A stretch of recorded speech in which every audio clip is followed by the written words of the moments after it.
नमस्कार. आपण बघत आहात खानदेश प्रेरणा न्यूज. बातमी.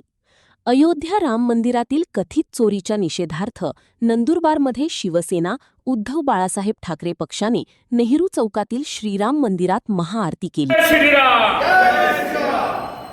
अयोध्यामध्ये जे राम मंदिर झालेलं आहे तिथं जी चोरी झालेली आहे त्याच्यामुळे आज नंदुरबार जिल्हा उद्धव बाळासाहेब ठाकरे शिवसेनेच्या वतीने महाआरती ही ठेवतो.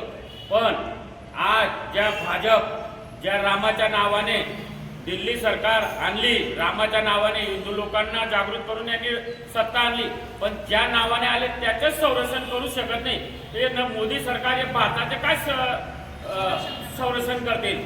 तर याचा म्हणजे माझा हा विरोध आहे. आणि जाता जातामध्ये भांडण लावून यांनी असे आज भारतात अशी वातावरण तयार करून दिलं. आम्ही नाव तर हिंदूंच्या मंदिरामध्ये चोरी होते, पण मग कुठे जातं मोदी सरकार? का बरं त्यांच्यावर कुठली प्रकारची कारवाई होत नाही?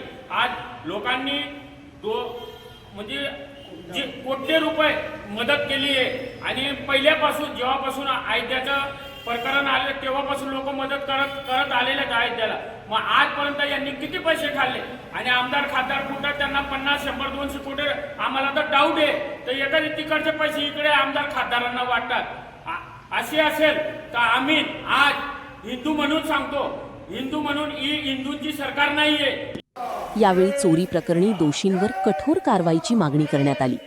जिल्हा प्रमुख पंडित माळी यांनी सरकारवर टीका करत राम मंदिराची सुरक्षा अधिक मजबूत करण्याची मागणी केली. या आंदोलनात शिवसैनिक